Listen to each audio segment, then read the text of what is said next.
President Trump is now threatening Apple with an industry-altering ultimatum: either build hundreds of millions of iPhones in the United States or pay tariffs of at least 25% on iPhones that are made overseas. The president says he's not stopping there, making clear that Apple's rivals and some of the biggest tech companies in the world have also been put on notice.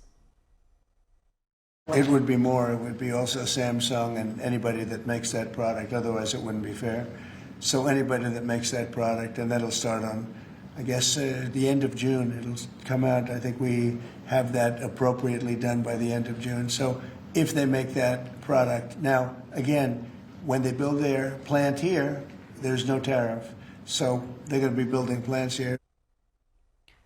My source tonight is Patrick McGee, who is the author of Apple in China, the capture of the world's greatest company. And it's great to have you here tonight. I should note, when you're listening to that, Tim Cook actually met with President Trump at the White House this week. It clearly did not, stave off whatever he may have been hoping to do so.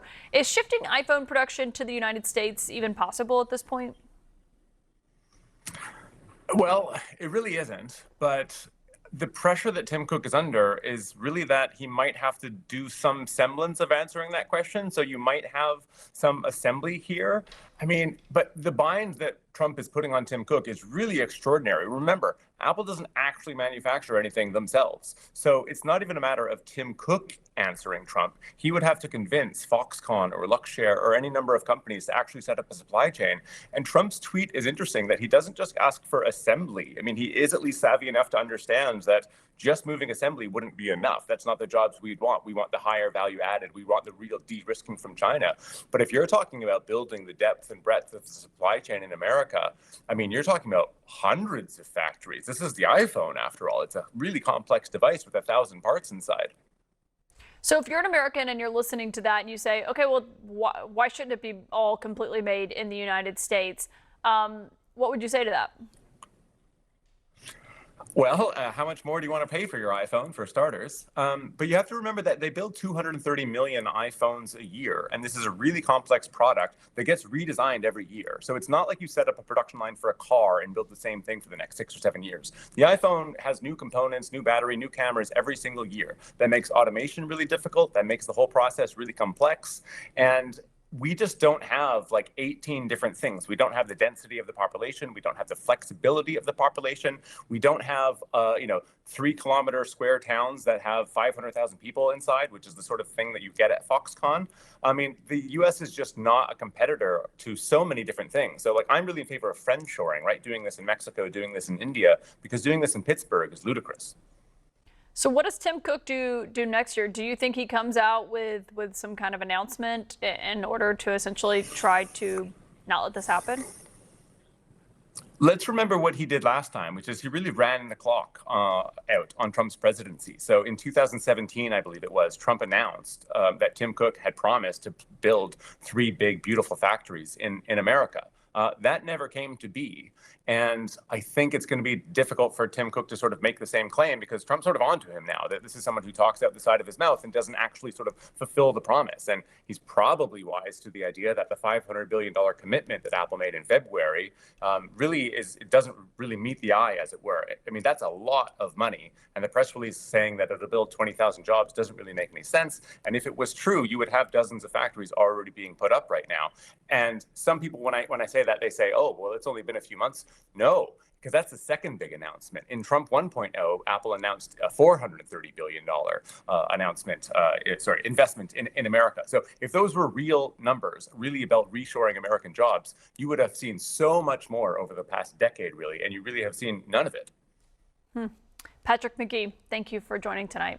In a social media post this morning, President Trump demanded that Apple move their manufacturing operations to the U.S. and start making iPhones here. And if they refuse, he'll impose a 25% tariff on them.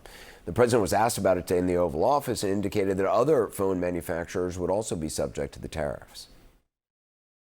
It would be also Samsung and anybody that makes that product. Otherwise, it wouldn't be fair. So anybody that makes that product, and that'll start on, I guess, the end of June. When they build their plant here, there's no tariff. So they're going to be building plants here. Well, the idea of Apple producing iPhones in the U.S. is not new. It has consistently been shot down by Apple. Steve Jobs, the late Apple founder and CEO, brought it up to President Obama in 2010. telling him that the U.S. simply didn't have the engineers to support a U.S.-based manufacturing operation, a position the current Apple CEO Tim Cook has echoed. Even if Apple began moving operations to the U.S. right now, industry experts say it would take 5 to 10 years to set up and would dramatically raise the price of an iPhone.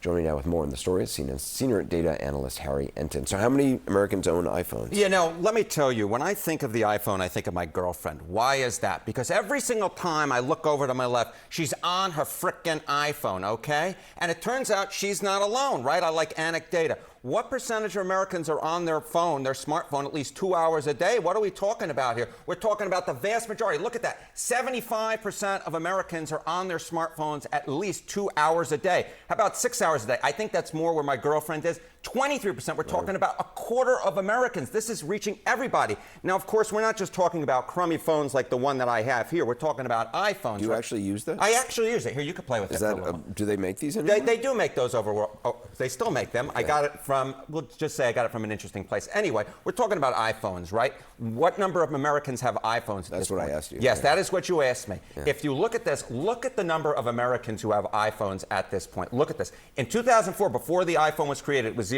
Then it was 88 million in 2014. Look at the number that we have now. It's 155 million. It's not just that the majority of adults have an iPhone.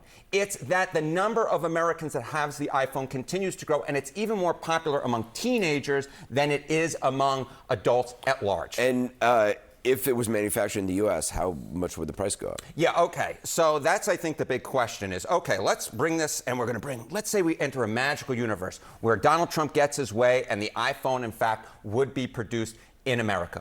Right now, the iPhone basically costs about $1,000, right? So that is the exact price that my girlfriend paid. But let's say all of a sudden that the iPhone is going to be produced here. Well, there are estimates of how much that would cost. Look at this estimate. My goodness gracious, it would cost $3,500. That is nutter butter, Anderson. That is crazy. So the idea that these tariffs would make the phones actually be produced here, to be perfectly honest with you, it's fantasy island, because what would actually happen?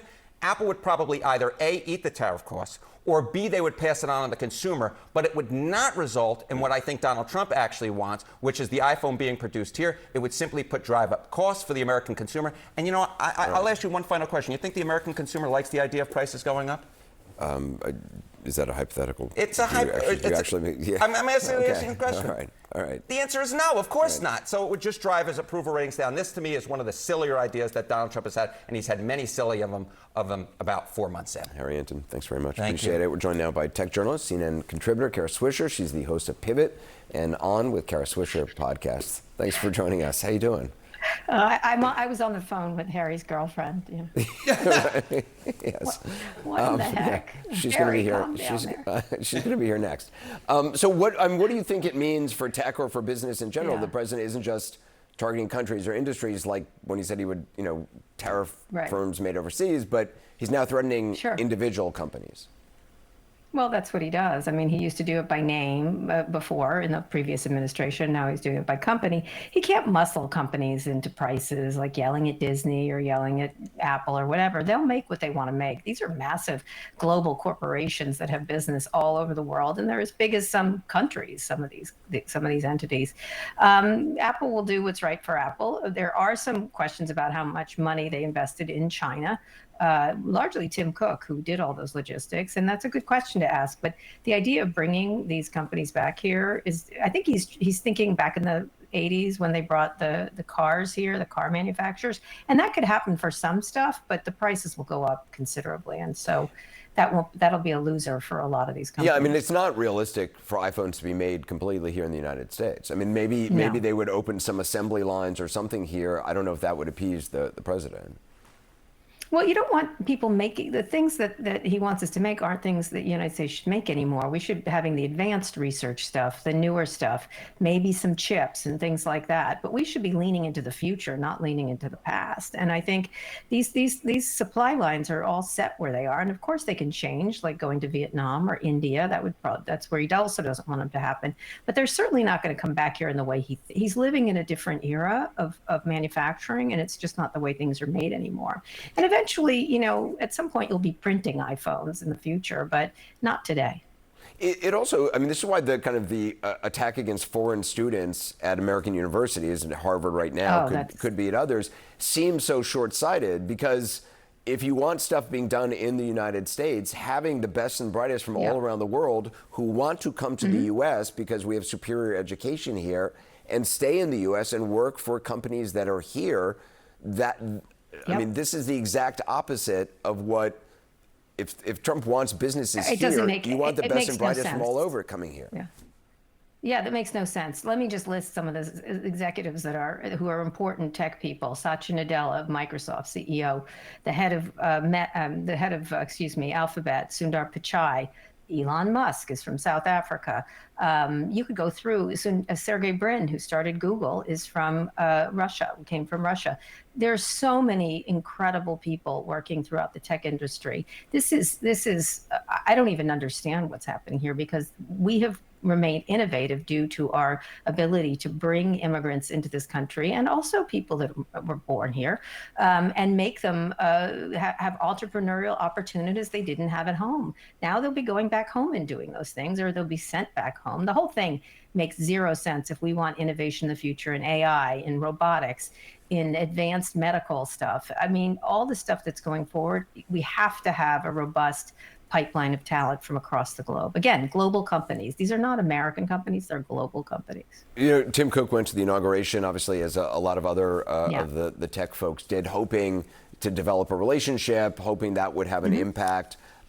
Just as we've seen with the president and these law firms, no amount of, it seems, acquiescence to an initial demand will ever satisfy the president. That it's always, you know, these law firms have made deals thinking, oh, we're going to only do pro bono work on things that, you know, we have mutual agreement on, like veterans causes. I mean, they can be tapped by this president to do just about anything. Well, you know, Donald Trump has a limited time in office compared to these companies. These companies will be here later, and they will form alliances as they need to, because they are city states in many ways. If you think about them, they're city countries in a lot of ways. And so they'll form alliances and they'll do what they need to do, but they are also watching to what's next and what they need to do. But they always do things in their self-interest. And Donald Trump can put a lot of pressure on them, and it could set us back in many ways, especially in AI or some other things that are coming. But it's not going to stop the march of capitalism, which is relentless and will not change, I think. The assault, though, on research, to me, is particularly troubling, because, I mean, you know, it doesn't get a lot of publicity, but, you know, these are doctors, these are all sorts of people doing cutting edge research that takes years to set up, years to attract that kind of talent. To destroy it now, the ripple effects of it can last for decades. Yeah, we don't know what didn't get invented. We didn't know the Google or some healthcare, the cancer research, the use of AI in cancer. There's so much exciting stuff happening right now in these areas of mixing technology and science and medicine and everything else. And the fact that you're shutting them down and making people feel insecure is the worst possible thing to do if we want to remain dominant in so many of these important industries as we move forward. And these are job creating industries too, in terms of, and creating, you know, a better humanity in some cases, not all cases, but in some cases. And so it just is so short-sighted. It's so astonishingly short-sighted, and not what the way this country has excelled over the years in technology or any other innovation. Yeah. Kara Swisher, thanks so much. Appreciate it. Trump waging war on the phone companies, threatening to slap a 25% tariff on all smartphones manufactured outside the U.S. after initially targeting only Apple for its overseas supply chain. It would be also Samsung and anybody that makes that product, otherwise it wouldn't be fair. When they build their plant here, there's no tariff, so they're going to be building plants here. Apple losing roughly $92 billion in value today on that news. Trump also saying he's not looking to make a trade deal with Europe after, of course, threatening a 50% tariff on all EU goods, set to go into effect in 9 days. All of this sparking a major sell-off on Wall Street today. Out front now, you know them well, Peter Tuchman and Dan Ives. Nice to see you both in person tonight. So when we look at this, Dan, I know you've done the math here, right? So you've done the math on not only the cost of the iPhone, but the very real timeline of what it would mean if Apple was actually able to shift all of its production to the U.S. What are we looking at? So look, this is a fairy tale that ultimately Apple could bring iPhone production to the U.S. because we've said if you actually produced iPhones in the U.S., it would ultimately take 4 to 5 years and probably $20 billion just to get 10% of the supply chain to come to the U.S. And what that means, $3,500 iPhone. And that speaks, and Tuckman and I have been talking about for weeks, is that the reality is that you could talk about this, but it's a fairy tale that you could actually get iPhone production to the U.S. India is where Apple went. That was a smart strategy. But now you're starting to see companies go around there because they know the reality. And the reality, you cannot produce this at scale in the U.S. Right, so they're finding those workarounds. So in terms of the impact that we saw today on Wall Street, a 3% hit to Apple stock after this announcement. The market's all closing down today. Is that about a reaction to what happened with Apple and smartphones and the comments from the president today? Is it a reaction to this warning floating 50% tariffs? Or is it everything at once? You know what? I think it's a bit of a flashback for everybody to what the trauma that we experienced back from February 19th down into the bowels of April, right? I mean, that was a what we called a economic vandalism, right? And it was almost, people really were traumatized by it. I know that the market's recovered, and that's wonderful, and I'm happy about that. We've been able to get back a lot of the loss from Independence Day. Independence Day, was that what it was called? Liberation Day. Sorry. And however, the market is still reeling off of that, and people's fears about feeling, that 401ks became 201ks, and it was that short period of time. And even though the numbers and the indices have regained some of their value, a lot of the stocks and a lot of the image and a lot of that, even like Ken Griffin said, that we've lost that, it's eroded that brand America by America concept. And so I think today, when we woke up this morning and it was this sort of swath that we're going after the EU, and it's not like they came at it with, we've got a plan, we're going to address tariffs, the discrepancies with the US and Europe, let's talk about it. It was like, I'm doing this, and that brought back the way it came PTSD almost to it. Well, but so what we'll hear, right, what you will often hear from the president and those around him, and we've heard from years, well, that's because that's part of his negotiating tactic. He's got to keep everybody on their toes. You can't know what's coming next. I'm just throwing it out there. But are we starting to reach a saturation point? Is it becoming the boy who cried wolf? Well, look, I mean, and we've talked about the boy that cried wolf. But look, I think the bigger issue, it comes down to if you're a company, you're Apple, you're a retail company, how are you planning in this environment? You can't. So now you're getting down, it's what we've been talking about, now you're getting down to the reality. And for companies can't get bullied, because companies be like, okay, how do I go about for my business? What's the best thing? And that's why what Peter's talking about is that to just come out Friday and be like 25% tariff, 50% tariff in the EU. Look, that's part of the market reaction. You're starting to see it wear thin. So if it's wearing thin, is the president and the United States, or you talk about the brand erosion, is he also, starting to lose patience, but also is he losing leverage at this point? I mean, what's left if there's this is constantly what you're getting? Yeah, and that's a really hard thing to know. Who is in his court still? Who is not? How we had what's left us in a little bit of a paradox is that the market, even in the eyes of not a lot of deals, like we did have somewhat of a deal with China, but that was more like a one-off, right? I mean, think about it. Do we know anything really more than we did on Liberation Day? No, we don't. We don't know any particulars. And yet the market rallied. And so people are not really clear about that. I think it was, also the president told everybody to buy the market. So we know that. But I think everybody is confused, and I'm not sure. What I've seen, I analyze the market on a day-to-day basis, right? Sort of the forensics. And what we've seen over the last 3 days was the market had nice intraday reversals. We opened down on Monday due to the Moody's downgrade, right? But we had a beautiful rally into the day. But each day, Tuesday, Wednesday, and Thursday, in the last 20 minutes of trading, we sold the market off hard. That to me meant that people have no confidence that tomorrow is not going to be what happened today. That we don't know what the next, we're one tweet away from crazy town. And I think exactly like he's saying, you don't know what's coming ahead. And that's why how do you position yourself in light We're of stuck with the all one that? constant, right, which everybody can agree on at this point, and that's the uncertainty. The That's not going uncertainty, anywhere. and market can't handle that at all. Nice to see you both. Thank you. Thank you. President Trump today breathing fresh life into his trade war in multiple ways. First, by saying he would impose a tariff of at least 25% on Apple if it refuses to make iPhones in the United States. And it turns out it's not just Apple that's at risk. This afternoon, Trump followed up with more. Do you have the power to tariff one single company? And why would you want to hurt an American company in that way? It would be more. It would be also Samsung and anybody that makes that product. Otherwise, it wouldn't be fair.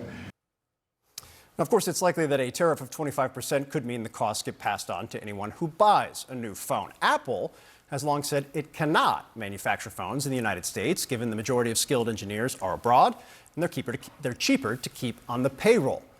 But also today, Trump said he would recommend a 50% tariff on goods imported from the European Union. Starting June 1st, markets, well, they reacted. The Dow, S&P 500, and NASDAQ all closing down.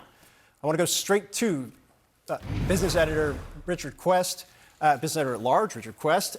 Richard, there's about 50 different ways I could take this. So I just want to start with, beyond the fact that why give anybody a quiet Friday?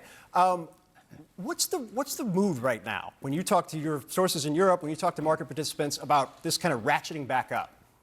No one knows. No one knows what to believe because there's two distinct theories here of which you are very familiar. The first one is look at what he does, not what he says. And the second corollary to that, if you will, is that he always backs out. He always chickens out in the end and he ratchets down. The problem is it takes a brave person to proceed on the basis of just hoping that this time isn't the time the president follows through. When I listened to that news conference or that impromptu Q&A in the Oval Office, it was bewildering. It suggests he doesn't want to deal with Europe. He actually said, I don't want a deal. I want them to bring car manufacturing to the US. That's not going to happen. So I can't see how they get out of it. In terms of Samsung and Apple and all the others, again, they can't suddenly ratchet up. So what is the definition of success as seen by the president? My gut feeling tells me it's some sort of wishy-washy agreement that he can hang his hat and coat on and say, look what I've got, but actually doesn't really change the terms of trade much. Yeah, it's obviously we're all trying to figure it out. We've seen elements of that, obviously in the UK deal, the kind of walk back on the China peak fight that was going on. But this, to your point, those words in the press conference today, or impromptu press conference, they were oh, okay, we're going to do this. Richard Quest, always a pleasure, my friend. Thanks so much. Let's go straight to CNN's Jeff Zeleny at the White House. Jeff, what Richard and I were just talking about, the idea, I don't want a deal, which he just said flat out in the Oval Office today. What are people saying behind the scenes at the White House? Well, that certainly underscores the point that this is a threat. This is a way for President Trump to underscore the fact that he believes the EU has not been responding quickly enough. But the fact of the matter is, Phil, some people here at the White House, I talked to some advisors, were a little surprised this morning when the president sent this out on social media pretty early in the morning. And they've been following him all day, as opposed to him following some official schedule here. He sent that out. He's been agitated, quite frankly, and he has not been talking about trade and tariffs for almost 2 weeks now, so he clearly wanted to revive that. But when he was in the Oval Office today, when he was asked about these specifically, again, he raised the grievance, as he often does, about the EU. I've been saying to everybody, they've treated us very badly over the years. It was formed in order to hurt the United States, in order to take advantage of the United States, and they've done that. And I just said it's time that we play the game the way I know how to play the game. You know, they've taken advantage of other people representing this country, and they're not going to do that any longer. So this all comes as these trade negotiations have been underway. I mean, there's about a little over a month remaining before that July 8th deadline. Again, we should circle all of the deadlines on trade and tariffs in pencil because they are ever changing, Phil, as you well know. But the EU is not looking kindly on this. They say that they will be guided by mutual respect. So at the end of all this, the market obviously went down today because of this, and I'm not sure if this advanced the cause at all, but the president there is clearly wanting to call out the EU once again. So much for the 90 deals in 90 days, because these deals, as it turns out, are much more difficult to negotiate country by country.